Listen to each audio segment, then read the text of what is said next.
Welcome back to Gems Podcast. I am the founder and host, Miss Genesis Amaris Kemp, and my guest today is Emmon Lyons. And here's a bit about Emma. She is a healer and yoga teacher with over 10 years experience working with thousands of people. When she realized she couldn't continue the law career path, she discovered energy work and yoga. Despite finding her passion, she was stuck for 10 years in a cycle of constant self doubt, sabotage, and procrastination. She now specializes in working with entrepreneurs and business owners to release subconscious blocks and self sabotage, holding them back from thriving, doing the work they love. And today we're going to focus on money blocks from the roots, as well as breaking through the money ceilings. And we're going to tie it up together and give you the information that you need. Because as you know, we are currently in Financial Literacy Month. So without further ado, please welcome Emmon Lyons to GEMS Podcast. Wait, thank you so much. Thank you so much, Genesis. This is really great to be here. I love the work that you're putting out there. I've watched a number of your podcast interviews and I think they are amazing. So I'm very happy to be here. Thank you so much. And I'm happy to know that you found out about me via Clubhouse. So that is amazing that my name is still floating around those streets. Yeah, definitely. And in very high esteem as well. Amazing. So before we dive into our segment, we're going to have an icebreaker. So I would like you to share a fun but interesting fact about yourself. Fun but interesting fact, right? I've traveled a lot on my own. I traveled on my own when I was younger. I was in Mexico, the United States, all the way down through Central America. I've been to Brazil, Argentina. I've seen the waterfalls. I've been out to Indian villages, and I've been to Palestine, working for a human rights organization. So I've done a lot of interesting things. And a lot of travel, but there's still so many things and so many places that I want to see. That is super cool. And I love when people are afforded the ability to travel because it definitely broadens your experience and overall knowledge when you get submerged yourself in someone else's culture and connect with someone outside of your home base. So currently, where do you reside, Emma? I'm in Ireland, and which is where I'm from. I lived for 10 years in London, so I've just come back now.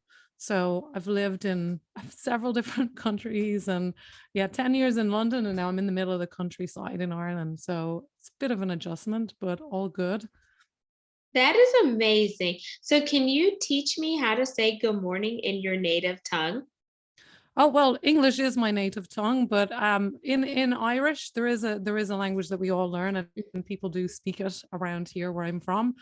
So it has a lot. Giahuich is how you say good morning or good day. Jewish? Giahuich.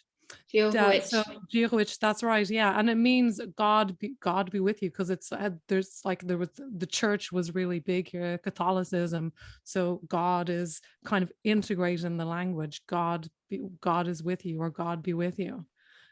So yeah, it's a really nice language. And there you have it, listeners. You learned something fun and interesting about Emma. She loves to travel.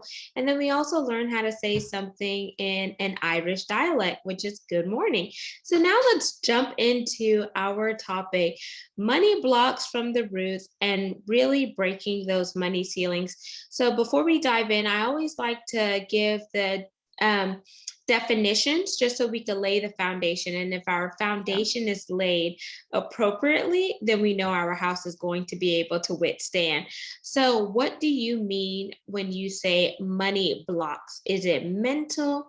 Is it the physical? Or is it just, people who are having a hard time overcoming certain paradigms when it comes to money? So, yeah, that's a really good question. And most people with money blocks don't realize that they have them. And you know what?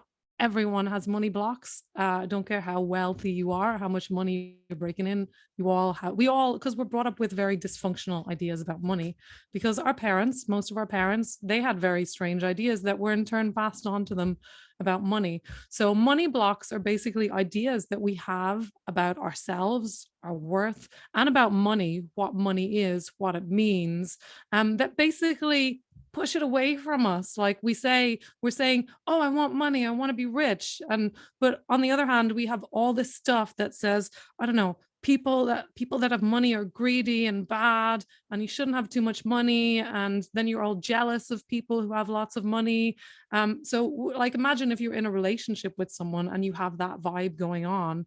It's such a bad vibe. That person would run away from you if they were emotionally healthy. So these are money blocks. They're kind of negative ideas that we have about money and ourselves that basically unconsciously or subconsciously are pushing it away from us. And even if we're doing all the right things on the outside, taking all the actions in the world, we're going to stop ourselves from making that money because on subconscious mind is like it's not safe. So this is where we have self-sabotage coming in. So money blocks are basically subconscious thoughts that and feelings that we don't even know are there quite often, that are pushing money away from us on a level that often we're not aware of. And thank you for elaborating there. And I feel like those subconscious things can definitely be programmed into us in an early state, especially based on the product of our environment. If we see that our family members, whether it was our parents or who raised us, did not have a good relationship with money, subconsciously, we begin to internalize that. And then whenever we get into adulthood, where we are now stewards of our money, we're not able to manage it effectively. And you see people in, financial debt. You see people, who are struggling to pay bills and just wasting money, and they have no savings or etc. So whenever an emergency situation arises, they don't have the necessary means to tackle that emergency situation because they didn't do what they were supposed to saving wise. Absolutely. And this comes from the whole idea of a money ceiling or an income ceiling. And, it's like your comfort zone. We have a comfort zone for how much love it's safe for us to have, for how much pleasure we allow ourselves, and we have a comfort zone which is very obvious in most cases for how much money that we allow into our life. Like most of the time you can see it if you look at your bank account. You will see that there's a usual amount of money that's there, and when it's like a thermostat in your room, in your house, when it gets really hot, when more money comes in, the cooler system comes on, it goes back to your set point, and vice versa. If it starts getting really cold and snowy outside and money is going out on all these bills, something will happen, you'll get a job, you'll come back to your kind of standard point that feels safe for you. And for some people, that set point is, in the thousands, or it's in the positive. And for some people, that set point or that comfort zone, which when I say comfort zone, it's obviously not really comfortable. It's just kind of what we're habituated to. So it's a bit of a misnomer there. But and some people, what they're used to or their comfort zone when it comes to money is this up and down. That's like the roller coaster with money. When they have it, it just and then they're back, they're in debt again, and then they make some money and it goes like so. For some people, that's their comfort zone. And the thing is, if that's what you're subconsciously programming and creating, you can't break those patterns just by making more money, because you've got to deal with the underlying root cause. And that's why I'm so passionate about talking about this issue, because so many people out there, they're stuck in an income ceiling and they're just trying everything like desperately to get more money rather than dealing with the root cause. And when you're not dealing with the root cause, it's like you're just playing whack-a-mole with this self-sabotage. You're just trying to knock it down and it just pops up somewhere else. Like you can't deal with it that way. You've got to deal with it at the root, like you were saying. There's no point in building a house unless you have a good foundation. Absolutely. So I love your whack-a-mole analogy because it's like, oh, you hit one thing and it goes down. So it's almost like a band-aid analogy because you're putting a band-aid over it, but you're not really treating the wound to make sure that it does not get infected or faster up. And then whenever you think about the money ceilings, I feel like not only the entrepreneurs that you work with, but also people who may be working a 9 to 5 job or in corporate, there are glass ceilings where their salary is capped out. And so if their salary is capped out at a certain level, then they feel like, okay, this is all the money that I'm going to acquire, not knowing that they could take their skills and assets that they have and put it in another vehicle outside of their work and call it a side hustle and bring in that passive income so they could actually have another conduit to really fuel some of their financial wants as well as needs, because there's a difference whenever you have wants versus needs. So let's talk about some of the work that you're doing to help entrepreneurs break that ceiling, because when you get into the entrepreneur space, money is endless. No one tells you the amount of money that you are going to make versus an employee. And feel free to elaborate there more on the question. Well, yeah, in as entrepreneurs, I've worked with people in all kinds of environments, but like entrepreneurs, and people like artists as well. Like oftentimes it's a bit of a boot camp, isn't it? It's a personal development boot camp because if you're working a 9 to 5, your money beliefs and everything don't affect you so badly because you've got the regular income coming in. But if you're an entrepreneur, really brings up that stuff super fast. So it's like a personal development boot camp. And if you want to keep developing your business, especially if you're selling a service that you personally are offering, you really need to work on yourself. That's so important because your bottom line is going to be a reflection of how you feel about yourself, and your net worth and your self-worth are so connected. And that's not just for entrepreneurs, that's for everyone, because what I see in the people that I work with is that they know that they're offering this amazing thing. I was working with a personal trainer in my group program just before Christmas, and she was like a bit afraid to invest in herself, but she did it because she was starting to recognize that she had money blocks, and she had all these people that were coming to her and they were trying to bargain with her about reduce her prices for her program. And she was amazed after the program, after I helped her heal those self-worth issues. She was just showing up differently, and guess what, nobody tried to bargain with her anymore, and she was amazed at how quickly and easily she filled her program, whereas before it was like such hard work. And she actually tripled her investment and made more money than she'd ever made before. So this is the power of doing that inner work, because your reality, your outer reality is a reflection of what's going on inside. And like, we're kind of trained to do it the other way around. It's like we're looking in a mirror and we're trying to make it smile, and we're getting all frustrated and angry, and we see the image doing the same thing. But if we just smile first, then the image is going to reflect that back to us. But that's not what we're taught like we've got to change the outside. And as you can see from that analogy, I mean, it just doesn't work, right? So for entrepreneurs, like, to answer your question again, it's so important that we do this work, but also for everyone, for everyone. I'm so passionate about it, especially for women, and I work mostly with women, because women, like you mentioned, women really suffer from imposter syndrome and keeping themselves small, being visible, showing up, especially also women of minority women or ethnic, that because we come with all that cultural baggage. Women, it's only recently that women are allowed to have their own bank accounts and all these things. So women in the entrepreneur space, it brings up all that stuff that we can heal and release. Sorry, went off on a bit of a tangent, so feel free to reel me in at any time with any questions. No, so let me just recap pretty much what you said. So we're going to start with the back and work forward. So women struggle with imposter syndrome, self-sabotage, and etc. But once they realize what they're struggling with, then they can, get rid of those money blocks because now you know what the root cause is. And that's what Yeah. you help the woman do. And then she made more money than she's ever made.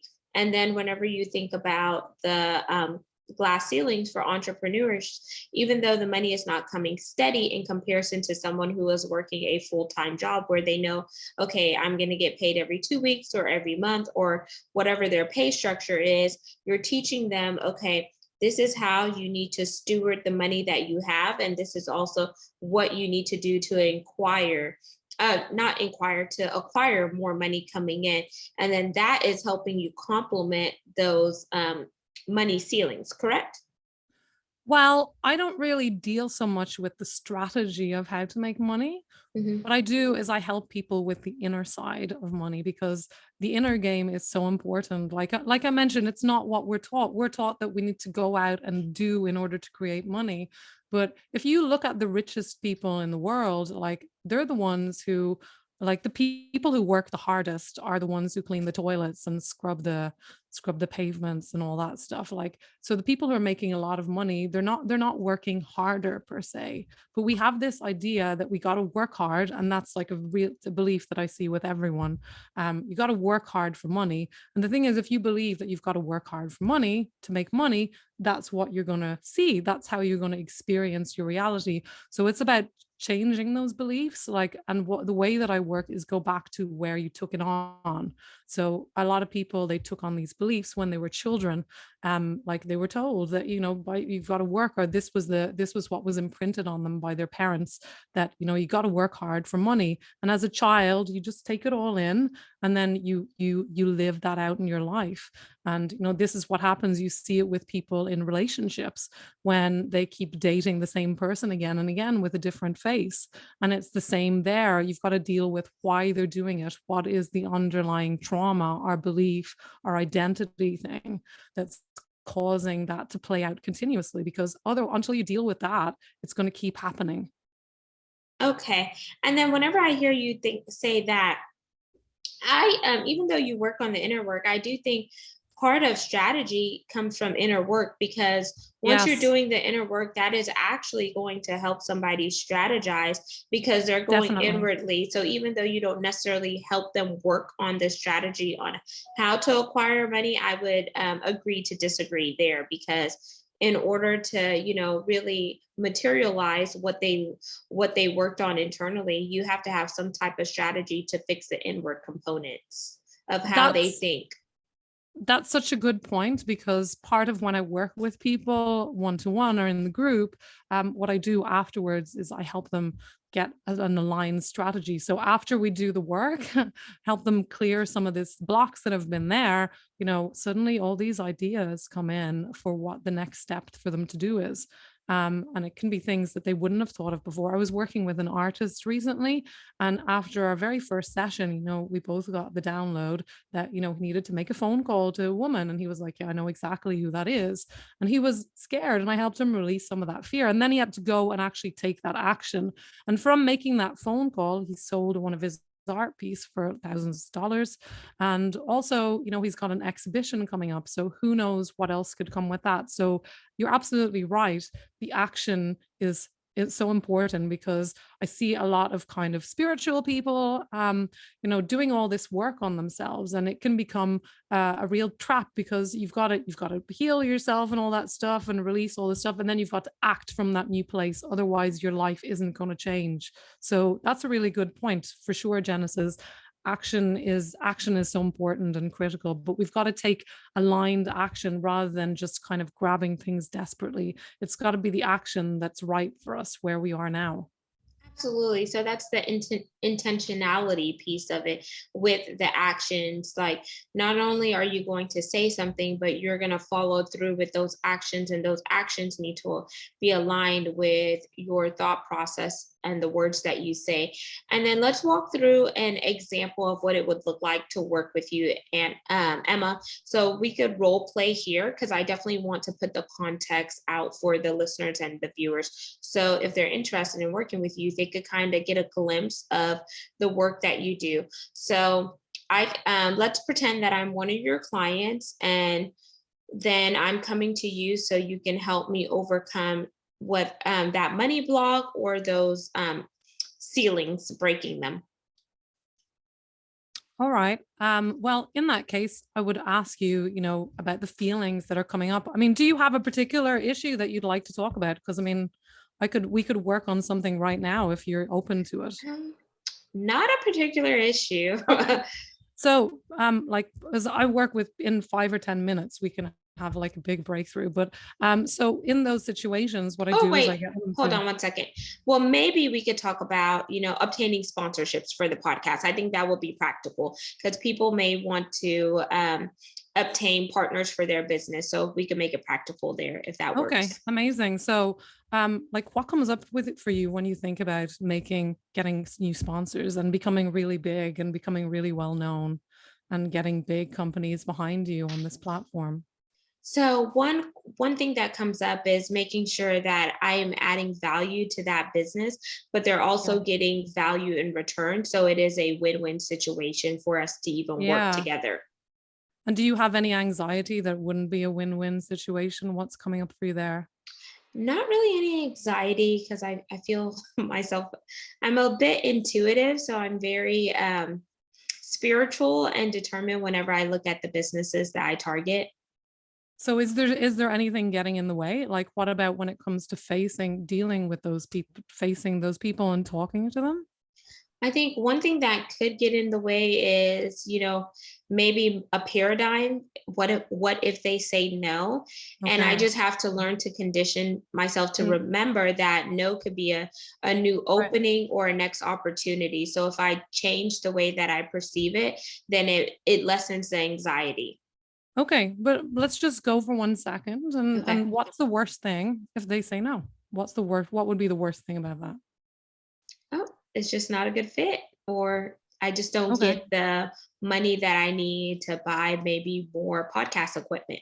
And then what would be the worst thing about that if you didn't get the money and you didn't get the money that you need to move forward with the podcast? What would happen then? I would pretty much be in the same position that I'm currently in. So there's no gain, but there's no loss. Okay. So there's not really that much anxiety about it. You would just move on to the next person. Absolutely. Okay, so you've got a very determined stance there. Doesn't seem like there's that much getting in the way there. But if somebody had fear about really coming up there and talking to people, and a lot of people do, like they have this fear of rejection, then what I would do is go back to where they first experienced that rejection. And oftentimes it's a time when they were very young.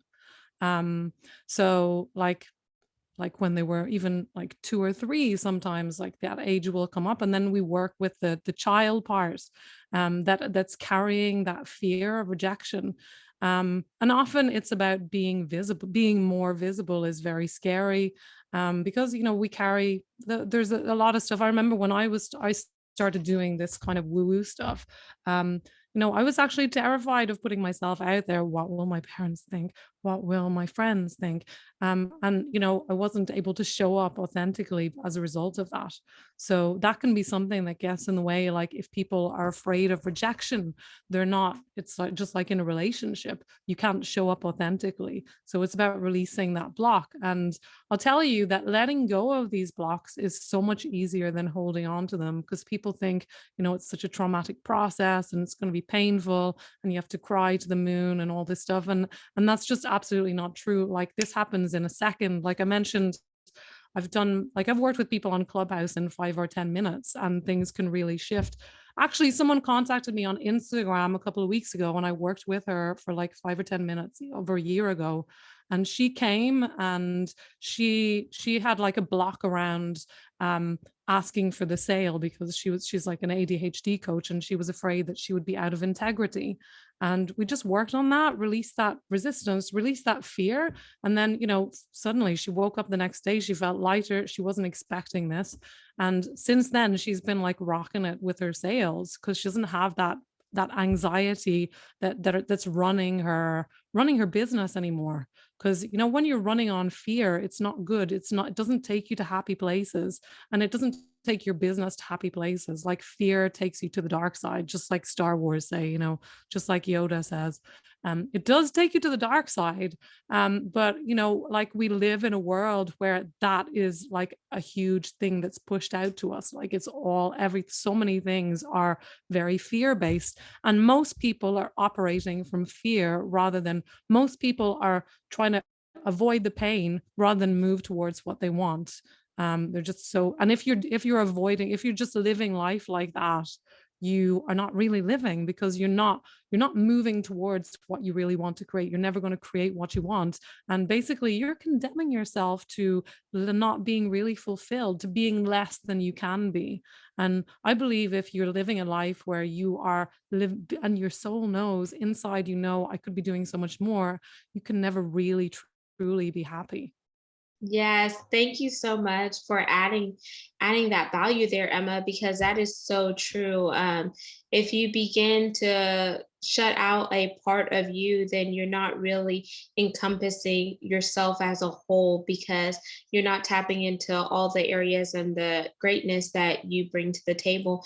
And you mentioned that at first you didn't want to come out because to your family because with the woo woo and stuff like that, but that is a sabotage, a self-sabotage or limiting belief, because even though that your family raised you a certain way, they can't condition you that way for your entire life. And just like the world is evolving, we as individuals evolve constantly, and we have to be okay, not going down the same path that our family member takes, because if so, then we're not tapping into our individuality. Yeah, definitely. And I was just listening to people today talking about coming out, like coming out as gay, and like coming out as spiritual, coming out as an entrepreneur. If you come from a family that don't have that, it can be really hard. It brings up your fears because you are a trailblazer. You're doing something that probably your parents don't believe is possible. And that can be hard because you have to really believe on yourself. If the people around you can't support you in that way, and it's not because they're bad or there's something wrong. They love you and they want you to be safe. So they're just focusing on that safety part. But if you live your life trying to be safe all the time, um it's really hard to be successful, especially as an entrepreneur. You got to take risks, you got to take leaps of faith, you got to be willing to fail, willing to mess up and not take it too seriously like lots of people. But what I've found, the biggest obstacle, it's like people think they're afraid of failure. But what I've discovered is that most people are more afraid of success than they are of failure, because success means being big, being seen, showing up fully as you are, and being authentic. And that scares people because it's like, wow, I have to accept all my power rather than just shrinking and pretending to be less than, because that's what everyone in the world, most people in the world are doing. But I really believe, like, so strongly right now, that it's time to really step out, especially for women. It's really time for us to reclaim our power and step out and live our best lives. For women everywhere, that's where we change the world. We change the world by changing ourselves, by stepping into our power, and then we get to model that for other people. We get to show them that as an option, as a possibility that they can also choose to tap into. But to really change the world, we got to change ourselves and own our power fully. Absolutely. And as we begin to wind down, Emma, I want you to leave the listeners with some tips as well as some resources that can help them, you know, cut out those blocks at the root and then also overcome that money ceiling. Okay, amazing. So what I would say, the first step is to write down, like get a piece of paper and write down, what were the main beliefs what were the main things that your mom and your dad or the people who looked after you, if you had a male or female role model, what were the things they said about money? I know I heard money is dirty, money doesn't grow on trees, all these things. So I'm hitting the mic. Okay, sorry. So yes. So yeah, so make sure that you so write down some beliefs that your parents were saying about money, or even if things that if they weren't saying them, maybe just the energy that they gave off. So maybe there was a feeling that there's not enough money. And that could be, they didn't say that, but that was the feeling. So there was a real feeling of, so write that down as well. Make a list of 3 or 4 things, and then you can start changing them, start putting them. So if there's not enough money, start telling yourself that there's enough, or there's more than enough, and start seeing that around you. So that's one thing that you can do. The second thing is to work on releasing your fears. So you can do that by going to see me or someone like me to help you. That's kind of the quickest way.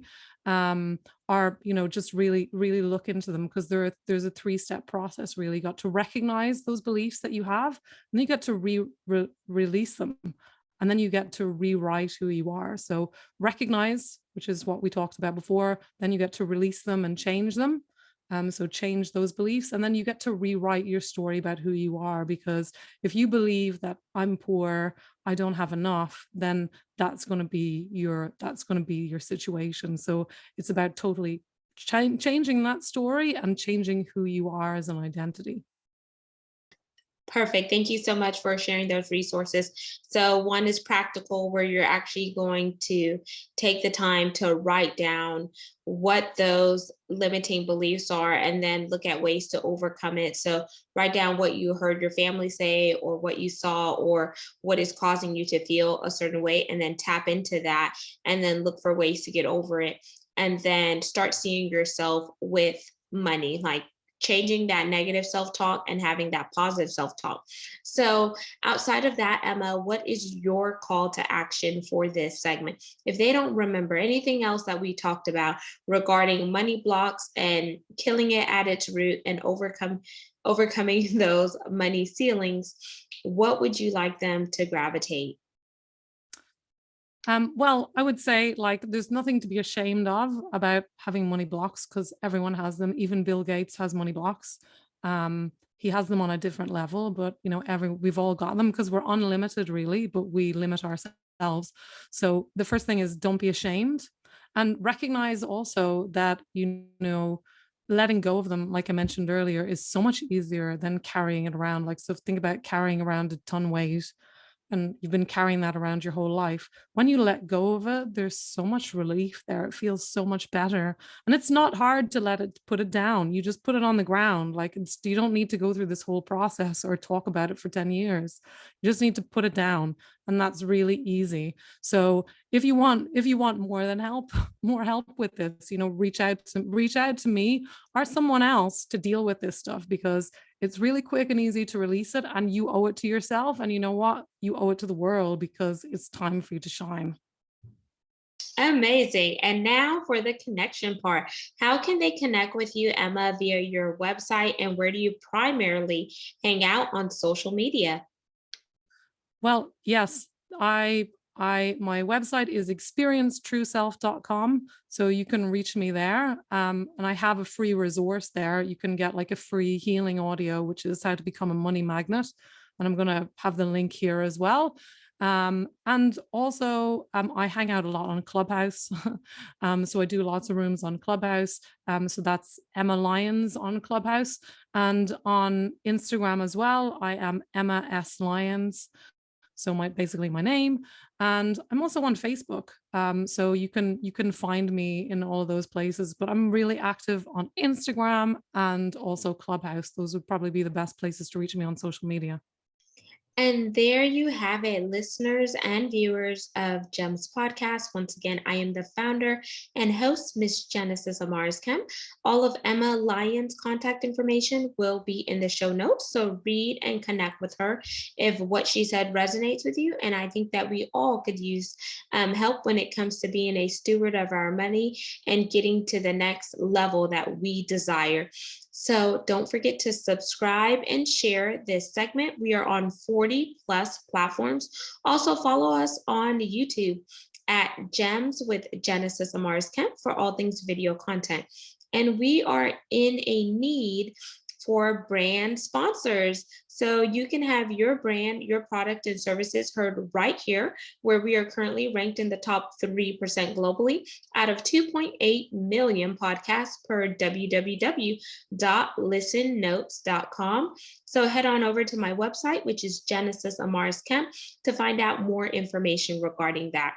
And until next time, peace, love, and lots of blessings. Have yourself an amazing day and go level up and learn how you can kill those roots when it comes to money blocks.